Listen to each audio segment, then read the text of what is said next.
What's up, everyone? Welcome to another episode of Collective. We have another amazing filmmaking contest for your faces today.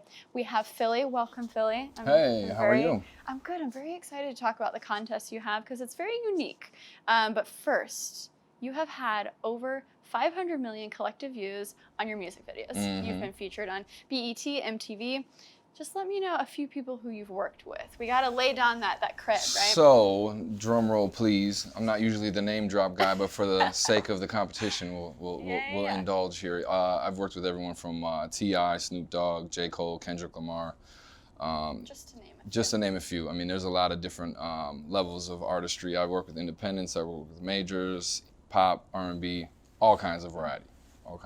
Yeah, so we have a special guest too, Corey, who's going to be involved with this music video challenge. So let's start off giving them the basics of this challenge, what their appetite, and then we're gonna kind of get into your journey, what you've done to get to this point. So first, music video challenge, 60-second music video. Let's get into it. What we're doing is kind of a bite-sized version of a music video. So, and then for the winner of the competition, they'll get to be involved in the full production of the video. So what's really cool about this is it's giving everybody the opportunity to dabble into the music video industry on kind of a bite-sized level, miniature kind of spectrum, which is nice because sometimes doing a full production is a little bit intimidating. So this way we're going to give people some deliverables. We're going to use some footage that we're going to get from Corey, the artist, that they can either choose to use, or if they're really creative, they can literally go abstract or full storyline or whatever their appetite desires. But what's really nice overall about this competition is I get a lot of requests of people that want to work with me, they want me to mentor them, things like that. A lot of people looking to get into the music video world, and I think that there's a lot of intimidation. Yeah. And it feels like there's like a wall, right? That's pretty hard to get past. So I think this is kind of a good starting point. And it's to be honest with you, and for me, it's a Wizard of Oz thing. It's not as intimidating as it looks. And I feel like a lot of people in the music industry try to kind of pump it up to make it seem more than what it really is. Ultimately, at the end of the day, these artists are human. They want the best product. How do you deliver them the best product is at the end of the day, ultimately what they want. So I feel like a lot of the fluff, I guess, for lack of a better term, that people see when it comes to music videos doesn't ultimately affect the actual production. You know, things like having a 100-foot trailer and, 50 assistants on set, making sure everything's going correctly. All that stuff to me has always been kind of more of a distraction than an assistance. So kind of to complement my style and the way I do things, I kind of keep things very lean. And I focus more on the production than I do on all the stuff that the camera doesn't see. Not that we neglect the artist or we keep them in like, some kind of like shack or something like that, but we kind of cut the fat out and focus more on what's gonna make the actual video better. More scenes, better lighting, more time on set, more takes, things like that, that actually, at the end of the day, the budget is going, it adds to it instead of just making sure that everybody's eating steaks and lobsters on set, which does nothing for the music video. Exactly. So. Yeah, and I think that's encouraging too for people who want to start. So I've attempted to film music videos in my video career, but keyword is attempted because I feel like there has to be, a special appetite to really not just show the artist singing the words of the song, but really to tell a story or to do, whatever is in your brain. So that's why I'm excited about this challenge. People can use the footage in any way they want. So your Philly's providing footage, but you can really do whatever you want. You were saying they can be abstract. You can use some maybe stock footage that you have the rights to. You can go out in your city and shoot. So I think the flexibility that people have, you have the constraint of 60-second song, so that's your constraint. Yeah, but we're going to cut it down, right. Give you a nice, perfect set of 60 seconds, which is basically kind of the standard for short, nowadays. Yeah. Everything's Insta like, clip. Yeah, well, 60 Twitter seconds. Clip, yep. The initial kind of jumping into this, like how you said, you've attempted and things like that. There's a lot of small, like, nuances that are very simple, but there's not a lot of information on how to do these things. So I feel like since people don't have the information, they're obviously going to be a little bit hesitant, or maybe just reserved and say, oh, you know, like, well, you know, and I had to learn all this stuff by stumbling through. So what I try to offer for a lot of people that contact me, and what this competition is basically going to do is, it's going to give people these resources of the, you know, 12 to 15 years it took me stumbling, because I never went to film school. So I had to learn by literally doing things the wrong way. So what it's going to do is it's going to fast track somebody basically of all the stumbling I did. I'm going to pre-package them with the information while we're on set of how to do everything, you know, within budget, do it without having to have a million people on set, and also create, you know, something that has a production level of a way larger budget. So that's one of the things that I bring to the table, and why a lot of people work with me, basically, because we get the best bang for the buck. Yeah, I mean, who doesn't want that? That's what it's about, yeah. Exactly. And with the prize, so it's a $5K production budget, but then also a $5,000 cash prize, and also a Blackmagic Pocket Cinema Camera 4K. Which is not to interject my plug here, but I've been seeing a lot of footage from that thing. It's amazing. It looks great. And I didn't have those when I was coming up. We had the camera that was this big. And that's what you had to go for, but you get really what we're talking about, bang for your buck, in a small package with these cameras nowadays, which is really cool. So what's unique about this contest is there's a lot of involvement after you win. So if you win, you will be on set with Philly shooting a music video, which is very exciting. But and they're going to be a part of the whole process. We're going to so what we're going to do is we're going to take obviously the 60-second piece and kind of build from that. So we're going to be kind of looking at what people submit, whether it's abstract, whether it's direct, whether it's storyline, whether it's just really cool editing with the footage that we give you. And then taking that, what you bring to the table, going back creatively, back and forth with the winner, and creating that into the full music video. And if it's a storyline, we're going to create the full narrative of it. We're going to create a climax, and then obviously, you know, a conclusion, things like that. If it's abstract, we're going to find a way to keep that abstractness throughout a 3-minute video, and build on that, just to, you know, maintain the viewership. And you know, in 60 seconds compared to 3 minutes, we're obviously going to have to create a lot of new content. So what we can do is, you know, we'll be together obviously on set shooting a variety of different things. So what's nice about it is we get the simple 60-second thing, but what we're going to do is take the idea of the person that wins and just build on that. Love it. So we're not going to take your idea and then do whatever we want. Yeah. We're just going to literally grow your idea and then show you how to execute it on set. Which is awesome. It's very collaborative, and honestly, that's what Collective is about. It's kind of learning how to have more tools in the toolbox, and that's what's so cool. All these contests are so different. So yeah, it's very fun. We're focused on music videos, but let's dive a little bit into your journey on how you got here. You mentioned you didn't go to film school. You know, it's been over 10 years, kind of just like stumbling, getting your grounds. I love talking to people who haven't gone to film school, because neither did I. Sometimes you have to be scrappy, right? Scrappy, I like that word. When you don't go to film school. A little scrapster. A little scrapster. So what was your first camera? How did you get into this? When did it start? So, I mean, there's 200 years ago, actually, when I was back young. in the Ice Age. Exactly. No, so when I was around, and I don't even mean to date myself here, but we didn't have social media when I started. Hold on, don't date. You're like what, mid-20s? No, I'm 36 years old. Oh, okay. So I know I look like I mean aloe vera lotion, you know. So when I was around, I didn't have social media. Yeah. The availability of DSLRs, which we have 3 amazing ones looking at us right now, this was not available.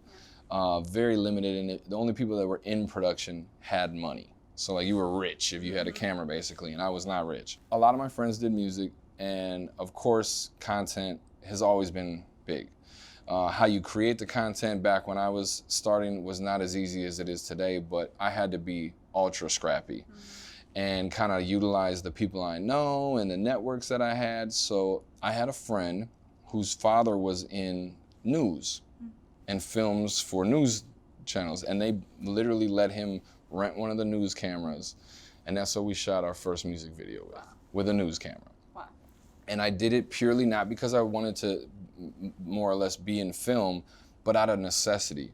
Now I've been in art, I've done photography, I've done graphic design, and I've dabbled in video back in the day, but more, just kind of having fun with it. It was never like I want to be a video, I want to be in video, I want to be in film. I never had that mindset. So it's usually how it starts, right? For the people who are doing it, it doesn't start from the mindset of, I need to make money, so I'm going to do this. It starts from like, oh, this is fun, and then it turns into a hunger, right? Well, and I mean, for me, it's never been about the money. Yeah. I've always looked at it as something that I just enjoy doing. And for me, money doesn't really revolve my life. I do things because ultimately at the end of the day, I always look at it, if you strip all the money away, who are you? You know, and a lot of people, if they base their whole, you know, who they are on money, when they strip it away, there's nothing really to offer. So for me, I've always based on, you know, who I am as what I do. And what I do is, you know, production and art and things like that. There's just a passion there for it. I would do it for free. I've done it for free for a really long time, not anymore, but you know, that's how you really know what you love to do in my book. If you're willing to do it for free and you've done it for free to get to where you're at, you probably love it. Yeah. So what really how after things, basically the first production that I did went really good, but the attention was really what drove me. So, you know, I'm very self-aware. I kind of know, like I can see things and kind of I have a good eye of like how the market's changing and just, you know, things like that. So when we did that first production, the attention we got from it was like nothing we had ever experienced. So where did you post it? So at email? YouTube. Send in links to email? Okay. YouTube was there. There's a couple other small video hosting sites that are no longer available. But YouTube was there. YouTube was not what it is today. It was still kind of like it was weird to watch stuff on your computer compared to your TV at this point.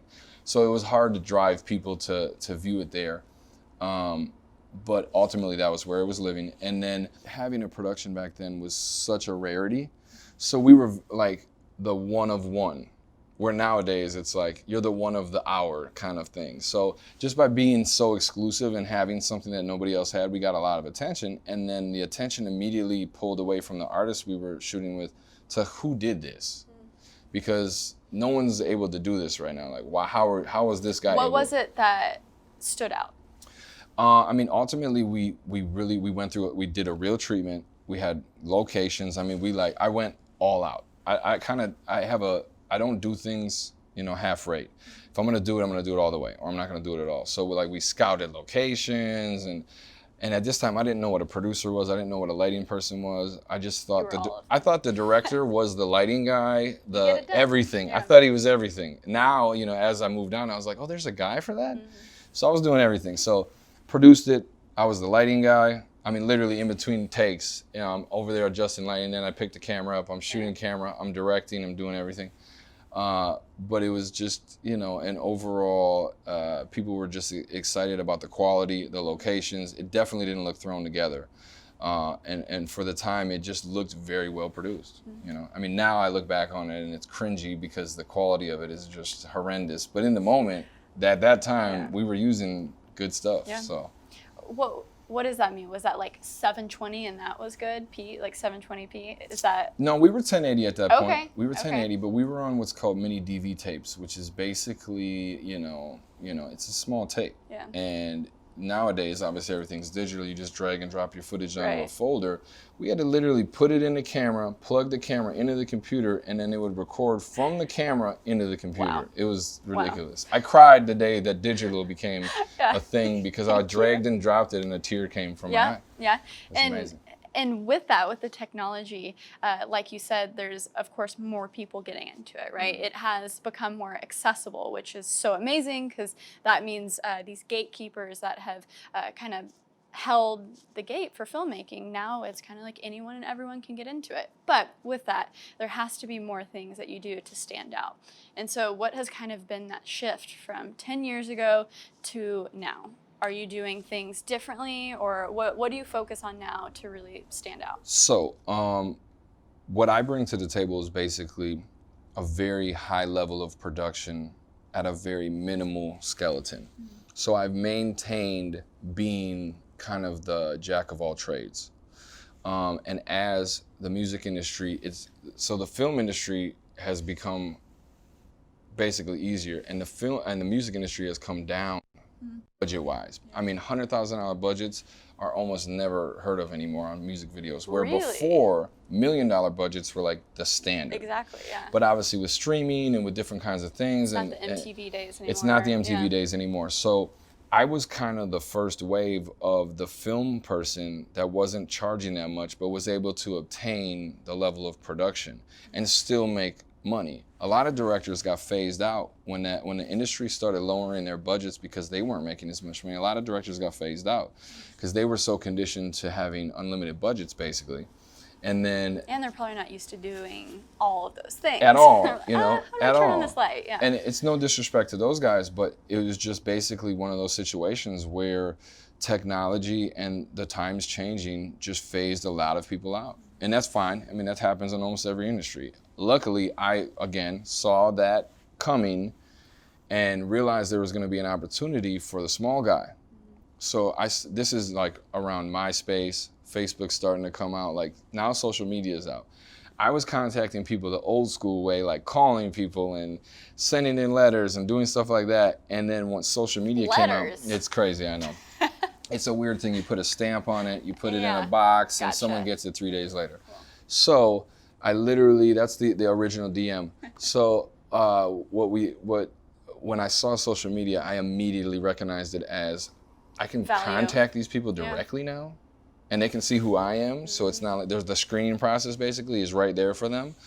So when that happened, it literally expanded me to the next level because I was able to contact artists all over the United States, all over the world really, and get in contact with them, show them my work immediately so they could see what I was about, and then basically be able to do business with people one-on-one. And it's good that you saw that as an opportunity, not 100%. as, oh, dang it, the good old times are gone, right? Because I think a lot of people can get stuck in the trap of, well, this is how it's always been, so it needs to stay that way. But with filmmaking and technology, everything is progressing so fast. If you can keep up with trends, you know, but keep your style, keep what's important to you, I think there's a lot of value with being able to utilize Instagram, Twitter, YouTube, linking up with artists via Instagram DMs. It's an amazing thing. I mean, it's really, and like you mentioned earlier, how a lot of people have flooded into the industry, and a lot of people kind of get frustrated by that. Oh, there's so much competition, there's so many people, there's so many things going on. So the good about that, for me, is that when there's a plethora of people doing something, when you're really good, it might take a little longer for you to get noticed, but when you get noticed, people hold you like a little diamond, because they're like, there's so much average out there. When they find the good, they hold it tight and they value you. It takes a little while to get that sometimes, and a lot of people get frustrated with that, but just trust me, you know, now is the best time ever to be in filmmaking. The accessibility, the quality level of cameras, and just the ability to be able to create content, you know, with somebody on a direct level. You don't have to go through management or a record label anymore. I mean, you can literally talk right to the artist and get, and the good thing about that too is you get the best product like that. Right. When there's three people in between you and the artist. The artist. middleman is always what kills it. It's the telephone game. You say one thing, they say another, and then by the time it gets to the artist and he shows up on set, and you're like, hey, did you bring the black jacket that I told you to bring for this specific shot? And he's like, I never heard about a black jacket. Yeah, and then you lose the creativeness. So it's nice because that direct, you cut out all the telephone game. Yeah. So what would be some words of encouragement for people out there who they love music, they love video, but maybe there's just some missing pieces, maybe where they're living, they're like, oh, there's no artists here. You know, I need to be in New York or LA. I need this to start. I need that to start. What are some words of encouragement for people to just start? Well, I shot with everybody and anybody, and I live in Milwaukee, Wisconsin, and which is not near Hollywood. If you're not familiar with where Milwaukee is, it's right above Chicago. So Chicago was the only big market that was close to us. But I was not in Hollywood. I was not in New York, Miami, Houston, anything like that. And I just literally found the artists that were in the city. There's always, trust me, there's always artists. There's always artists, especially in today's market. There's a singer, there's a rapper, there's, somebody doing music. And the good thing about it is the work that I got, when I started getting bigger artists, they were seeing work I was doing with independent artists. They don't necessarily care who you're shooting with, they just want to see the product. So when they saw the product with independent artists, the independent artists, we got on bigger platforms, different sites that got more attention. And when it got the more attention, the bigger artists started reaching out to me and saying, hey, who are you? Can we shoot together? Things like that. So if me, the non-social media kid from Milwaukee, Wisconsin, about a bazillion miles away from Hollywood, can shoot with all the people that I've done, it's patience, it's focus, and just understanding that if you don't love doing this, stop. I know that sounds very harsh, because we need some of that. It needs to be, if you don't love this, it's just like anything. There's gonna be a window of time where it's gonna be rough. You're gonna be broke. You're not gonna be making money. You're not gonna be getting paid what you think you're gonna be getting paid. And there'll be a breaking point where you either say this is enough, or you keep going, and then you will succeed. But it's a matter of finding a way to create that content under any means. Okay. And if you can't do that in today's market with social media and the accessibility of things, this might not be the industry for you, because the way I look at it is it's there on a silver platter for you. Exactly. You might not see it like that. I see it like that. And there's other guys that see it like that, and you can tell by that, because because they're sprinting. They're just taking it and going. Yeah. Everybody that lives in any city knows there's a couple guys that are doing video, and they might just be on the local level right now, but the local level guys eventually get to be the nationwide guys, the international guys, the huge directors. I mean, you have to start from somewhere. Yeah. Just be patient, stay focused, find a way to create that content, because it's all about what you're creating when it comes to this. They don't care what school you went to. People don't care who you know. They don't care what camera you have. They just want to see the product. If the product's hot, you're hot. That's basically it. That's good. And I feel like it's kind of synonymous with the skate world. So I know more about it than I should. There's a skate filmer and there's a skater. And there's usually like the perfect match out there for you no matter what. And so I think 100%. with musicians too, there's so many people who want to make it as a musician, and they need that music video, but they don't know, where to turn to. So I think especially in the beginning, if you're in high school, if you're in college, just reach out. And, we touched on working for free, which is actually has turned into this controversial. Free. It's not free. Value. You're providing value, let me, right? Let me. I'm gonna put this. I'm gonna put this in. I'm gonna lay this out for you. Yeah. You're not doing it for free. This is called complimentary work. Yeah. Make sure you have that fully understood when you deal with an artist, that this is a complimentary thing that I'm doing for you in order for us to grow our networks together. And then in exchange, once you start making money, I need to be compensated. I'm not doing this for free. Don't use the free word, because then you're always the free guy. Right. Don't be free. Right. This is a trade-off. Make sure that's fully understood from the beginning. If you're in that position, I get a lot of artists and a lot of people that contact me and say the word free. I'll work for you for free. I'll work for you for free. And I say, don't tell me the word free. Don't tell anyone the word free. It's complimentary. This is a trade-off. I'll work with you for 6 months, put a timestamp on it, 3 weeks. I'll do 2 music videos, whatever it is. But it's complimentary, and this is a trade-off. It's a partnership. Yep. We're not doing this. This isn't a free handout. This isn't for the rest of your life. You get free content from me. Oh, no. Yes. No, yeah. This is a way for us to grow and expand as a team. Exactly. Because we both have something that each other needs. You're the artist. You're the video guy. It's all about value, yeah. With every industry, it's kind of different. But with video and, say you want to do wedding films or something like that, if you don't have a wedding film to show anyone, you're not going to get those jobs, right? Definitely. So with video and taking clients, it's kind of like sometimes you can't expect those people who you do give the deals or whatever you call it for them to be paying clients down the road, but there's so much work truly out there to where if you can get those initial clients and strike up a deal, maybe it's like if you're talking about wedding films, it's like your sister, your brother getting married, so they can't disown you, they can't get mad at you. She's a scrappy one. Yeah, I'm a scrappy one. So that's what I did in the beginning, because then I had a portfolio from just a couple months working for free, and then boom, I was getting paid jobs, right? Complimentary. She's complimentary. Yeah, so it was a few months of hustling, and then each job got more. It was like, okay, a $300 job for an event recap. Like, it's not that much. I'm doing everything, but you know what? It's another thing in my portfolio. And you reinvested, didn't you? Reinvest it in gear. Yeah. Reinvest it in yourself. Yeah. You have to. That's the thing. Like when you first started getting those jobs, and it might seem like a minimal amount of money, but that little bit of $100 or $200 should be getting you maybe new lav mics, or maybe a different lens, or maybe even a flash if you're doing photography and things like that, because that's what's going to overall add value to you and your product. And again, if your product looks better, you get paid more. And I love what you said actually in one of your Instagram posts. You said in the beginning it really helps to have a job because you can reinvest it in yourself and gear. And I think being a DP or being a director, you can stand out now with being the RE person, being the red person, having these gear that you can offer to these productions. Now, are you a red shooter? I think you're a red shooter, right? I have a red, and I actually just bought an Alexa Mini. Congratulations! After 12 years of hard sweat and tears and blood. That's amazing. I got an Alexa Mini, but I've been a red guy forever. I still use red. I use both, actually. I've used a lot of different cameras. I've always owned a camera because that kind of is in tune with what I do.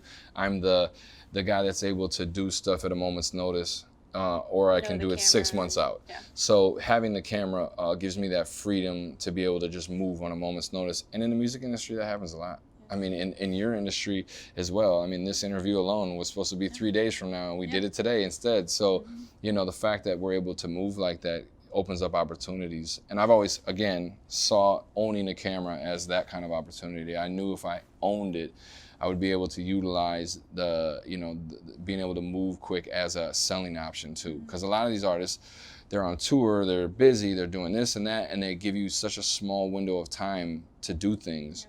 And if you have to go rent gear and set up this and do this and do the quicker you can move and accommodate their schedules, you'll get hired back. Yeah. Just because obviously the production level is there and the video looks great, but when it comes down to it, you being able to move fast and accommodate their schedules is like literally like the golden ticket. Yeah. Ooh, that's good. That's a good way to set yourself apart. Accommodation. So just have the necessities of what you need. If you need to do something last minute, you don't need to go rent lights. You don't have a full lighting set maybe, but maybe you have a couple LEDs just in case, or just the necessities that if you have to do a pickup shot, you can do it right then and there. Right. Yeah, it makes you the go-to guy, trust me. That's a huge, huge key to winning the overall, game and entertainment, is being the guy that they can call and then 30 minutes and you throw the Superman jacket on and fly out the window. I love it. So speaking of artists, we're gonna bring in Corey right now. Corey, come on out. Hey, Corey. There he is. Come on in, buddy. What's up, buddies? So Corey is a part of this project as well. He is the artist. So the 60-second song that they're gonna get is your song. It is. And so, Corey, tell me a little bit about your music, where you're from, what you do, and then we'll dive into the contest a little bit more. So I am a hip hop artist from Milwaukee, Wisconsin. We kind of dabble in the pop, rap, top 40 genre. And I've been making music for about 7 years. Okay, very cool, very cool. He has a little Hawaiian influence too. Yeah, I'm part Hawaiian. Love it. I love the tell by the bit of Polynesian ink. You can tell by the ink. Yeah, and so tell me a little bit about the song that they're going to be getting as an asset to make this 60-second music video for. Yeah, so the song is called M.I.A. And I wrote this song with my one of my writers that I do a lot of work with, B. Scott. And it was kind of just about there's a lot of distractions in the world right now and negative energy and just, things of that nature.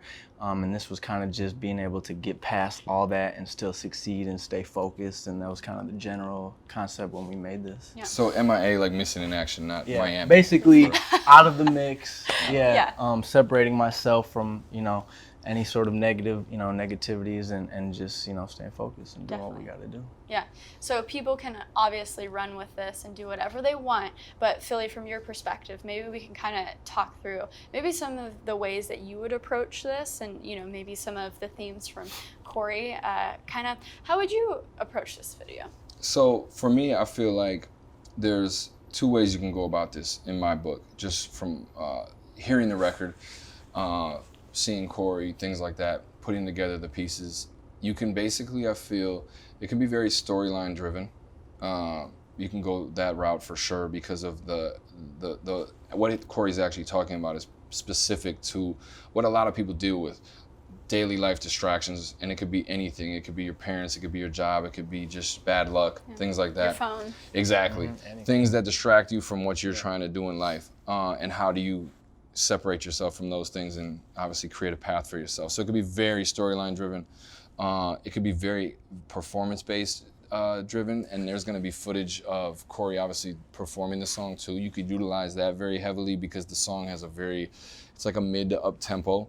So you could really go creatively with the cuts and how you're editing it, and the B shots of different things that kind of represent what he's talking about too. So and then you could go totally abstract and give them something that has nothing to do with what the lyrics are saying, but captures the vibe of the record, which people are like, well, what do you mean if the lyrics and the vibe and there's definitely, if you just basically close your eyes and listen to a record, there's an ambiance, there's a feeling that you get from records that obviously is portrayed in the lyrics too, but there's something that's a little bit of a higher level, and it's like the vibe and the essence of the record. And that's like, you know, some of the top level creatives. I think those treatments are the best, actually, sometimes. They are, because it's not, a lot of the consumers come in and they listen directly to the lyrics, so they expect what the lyrics are saying to be what the video is. Some of the greatest videos that have ever been shot have literally been something that, whoa.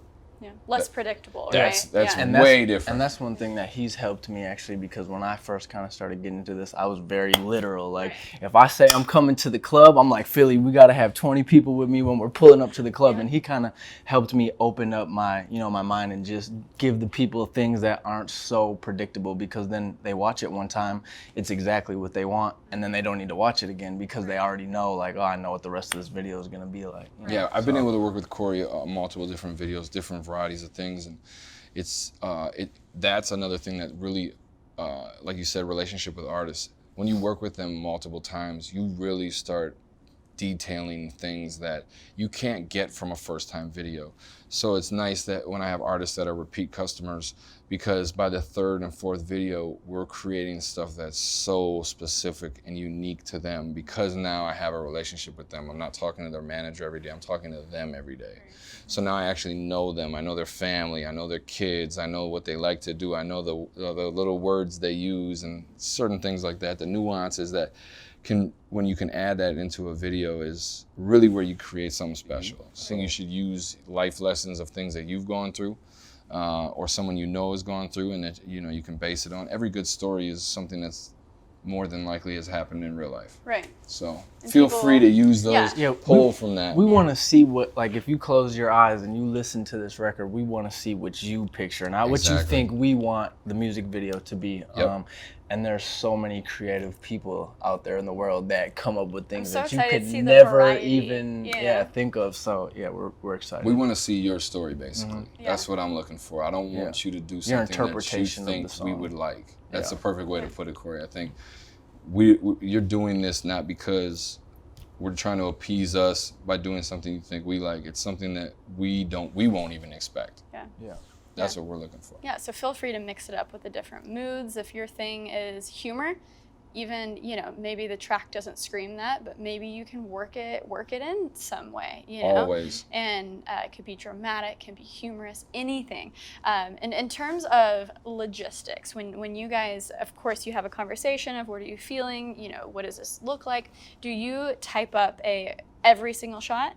What are your steps that you take before shooting a music video? So if people are new out there, they don't know, the steps to take. It's like, okay, you figure out the mood, and then do you write everything out? You find locations? What are the steps you take? So there's a couple different ways to do it, but just like a general way of doing it, you obviously write a treatment. A treatment's more of a general synopsis of what you're trying to go for. And then based off that treatment, you start finding locations, extras, props, things like that.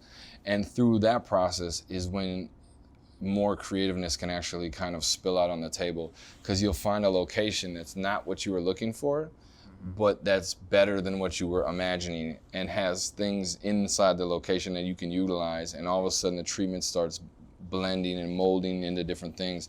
I mean, there's been many a times where we've had something set beforehand and we get there on location and there's something that's different than what we expected. Or goes wrong. And that's one of the main reasons why I like working with him so much, is because I feel like his ability to adapt in situations like when you show up and it's not what you're expecting, or when some of the people on set, the models or the props or the locations fall through, and you have to try to pivot and still come up with something great. And that's what he does best. Because the director is essentially a problem solver, right? That's all. You're just putting out fires.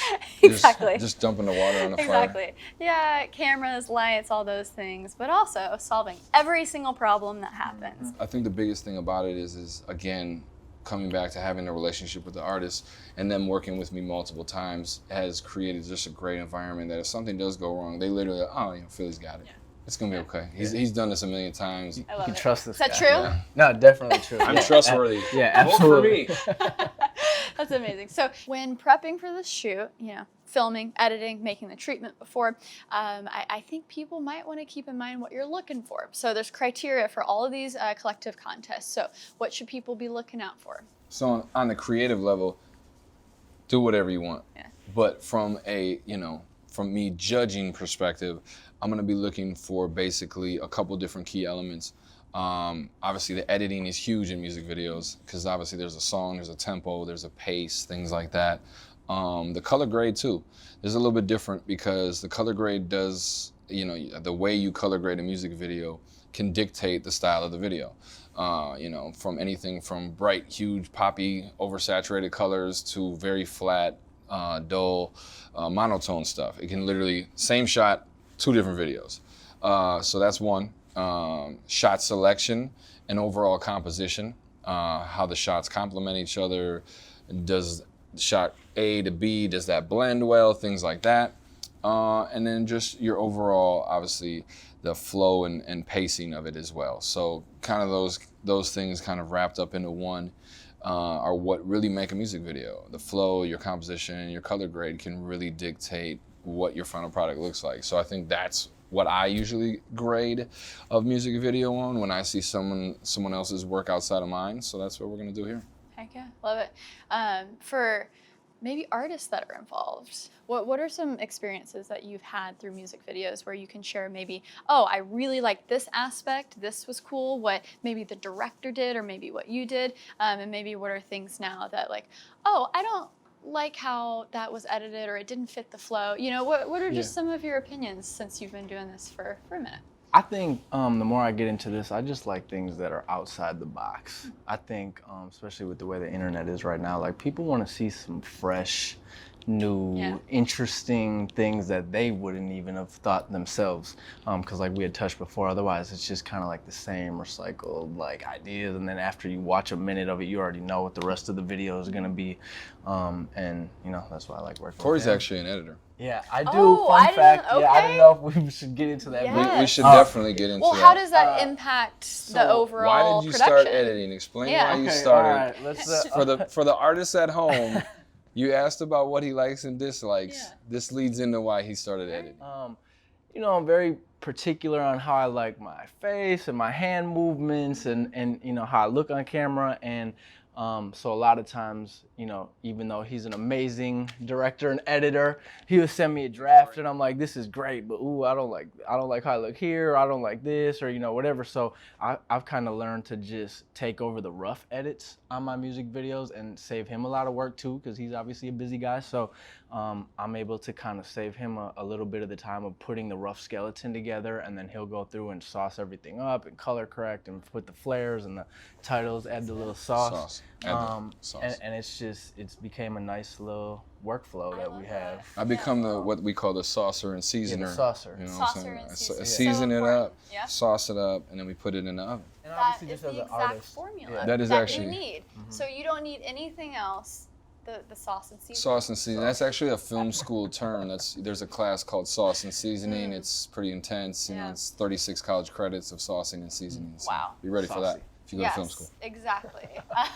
Well, I think sauce and seasoning is a great point. It's amazing. To conclude this convo, make sure to go to collective.LaCie.com to sign up, get these assets, get the 60-second song from Corey, and also you're going to be providing some footage for them to work into your edit. So I'm so excited, me personally, to see all of these submissions, and then you will be personally judging these submissions. So no pressure, guys. But remember, here at Collective, it's all about having fun, sharpening the tools in the filmmaking toolbox, but also there's really cool prizes at stake. So just for a reminder, $5K for the budget. Got it. $5K cash prize. Woo. A Blackmagic Pocket Cinema camera, 4K. Wow. And then, of course, the bragging rights, right? Oh, we're going to brag big time, big baby. We're going to Exactly. go crazy with the bragging. Exactly. So be scrappy. Be scrappy, be collaborative, because that was so cool to hear about you. Yeah. I mean, really, if someone is a filmer, maybe they can help with editing. Like, team up with someone, maybe. Don't be scared. Don't be scared, right? Don't be scared. And just have fun. Exactly. Yeah, have fun. I love it. Awesome. Guys, go to collective.lacie.com. We can't wait to see what you come up with. Bye, guys.